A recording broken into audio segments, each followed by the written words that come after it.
Welcome, everybody, to another awesome episode of Great News Weekly, brought to you by greatnews.life.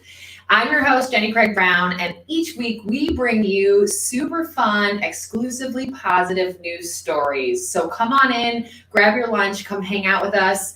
If you haven't tuned in before, we'd love to hear what's happening good in your life too. So if you can comment below and tell us what good news you have to share with us. We love to hear the good. We're all about the good. That's what we do here at greatnews.life.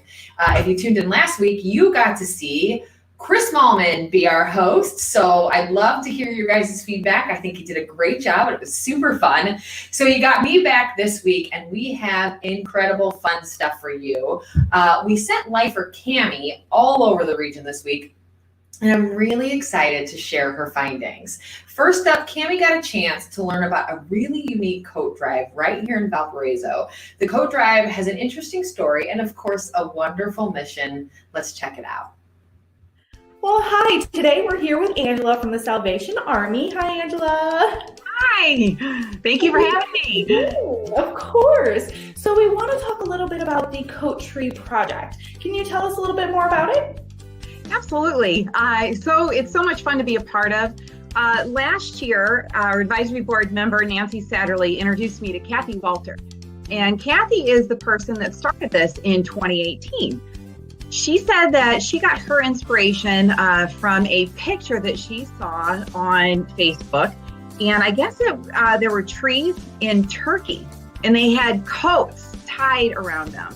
And everybody knew in that town that if they needed a coat, that's what that was there for. Wow, that sounds really awesome. I love that kind of a story that she saw it in a Facebook picture from Turkey. That's exciting. Yeah. I love it. So we did come across this from the Valparaiso Public Library where we saw it outside. Now, are there other locations where people can donate items? And then what kind of items are best for them to donate and hang up there? Sure. Well, that's the best location right there. Gently used winter coats. We are doing a little bit of a twist this year with, we hope to maybe get new hats, scarves, gloves, just with the pandemic going on and everything. Kind of items we want to stay away from is just regular clothes. I understand where people are coming from because we want to think, wow, this is what a great opportunity. However, we want to be careful because we notice it's just kind of become where all these kind of clothes and things are staggering. I found a blender out there. So we just kind of want to make sure we keep it for warm clothing items to get us through the winter. That's great. I have noticed I'll go past early in the day and it's full of new items and then go past a few hours later, it's completely cleared out. So definitely seems to be in need of it in the area. So why do you think it's important to have a program like this in our community? Because we have people in need in Porte County. Just Salvation alone, or Salvation Army, we do serve many people that maybe can't afford to go out and get a new coat for themselves or for their kids. And this provides that for them. It's also convenient. It's a great location. There's many churches around also that partake in it. When I've been down there a few times collecting items, people stop by. And I let them know, please get the word out. You are welcome to take an item if you need it, please. Wow, that's so amazing. This is definitely a big community project, and we're going to help get the word out so that everybody knows it's there to help donate with it, and then also there if they need something, it's there for everybody. So absolutely. Great. Thank you. Well, of course, thank you for joining us today. Okay, thank you. Have a wonderful day. I appreciate it. What a cool story. I'm sure a lot of you have already seen this, and it's right on the Valparaiso Public Library. You can't miss it. So thanks to Salvation Army and for the Public Library for allowing the Salvation Army to use that space. Cammie's perfectly correct. I see people in need pulling things all the time, and I think that's what we need right here is something that's available easily for everyone. It's a great location, and I hope you guys can donate any new items that you have, gently used coats, get out there ASAP because that's really what they're in need of. So next up, anyone who knows Cammie knows that her go-to restaurant is Fiddlehead in Michigan City. They've got grass-fed burgers, steaks, vegan and vegetarian options, gluten-free options. What more can you ask for? Well, let's see what Cammie's favorite thing to order is. Hey everybody! So today I'm here at one of my favorite restaurants, Fiddlehead in Michigan City. They have a fresh take on the hometown restaurant and their food is delicious. It's kind of cold out here and I'm hungry, so let's go in and get some food.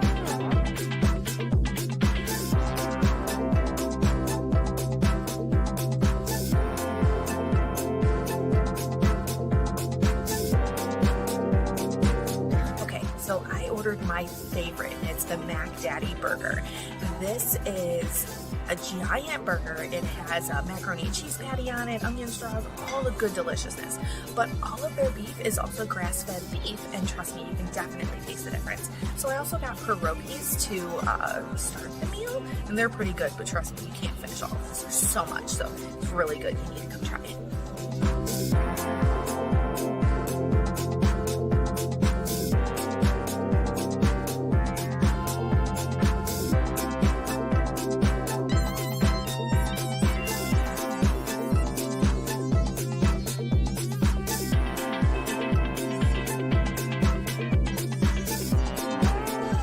So if you're up in Michigan City, stop on in at Fiddlehead Restaurant, relax, and have a great meal.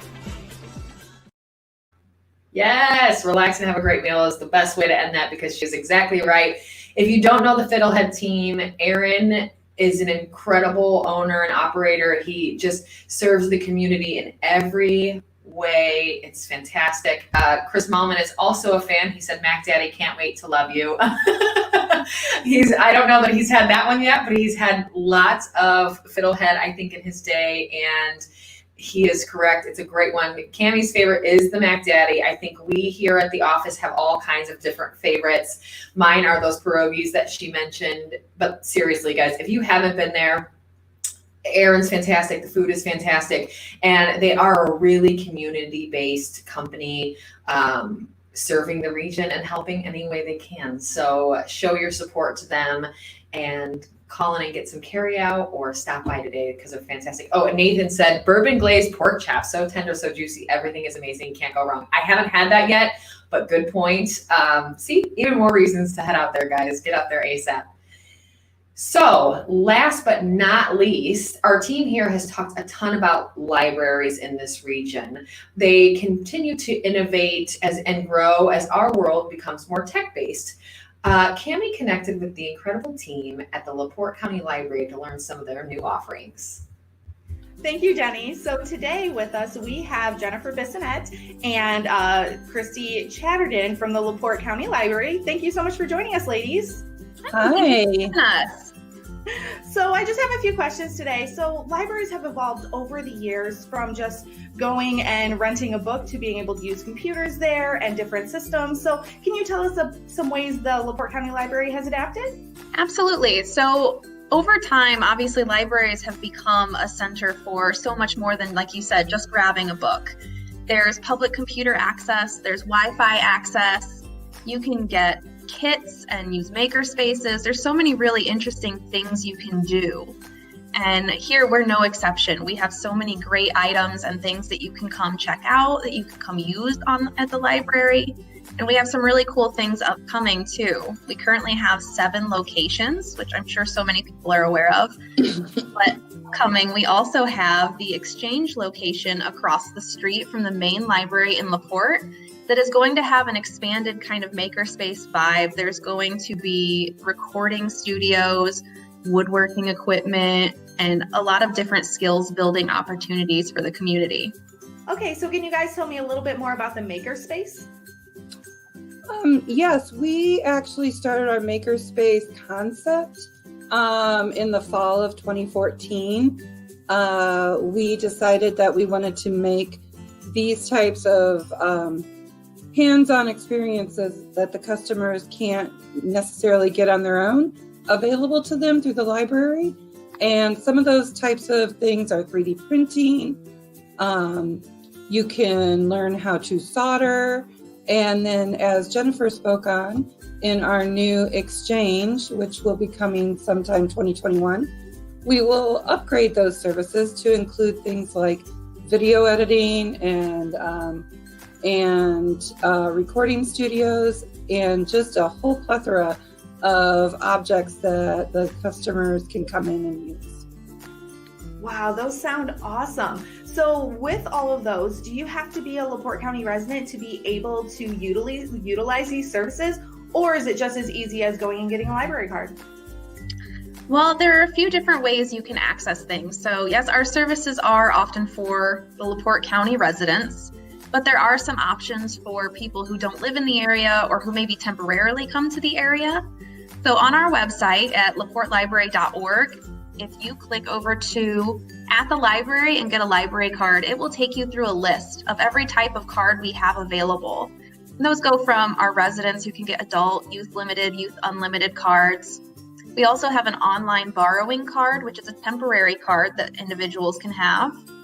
And there's also reciprocal cards. So people who live in another area and have a card with their home library that has a certain agreement with the state can come to our library and still use our services through a reciprocal card agreement.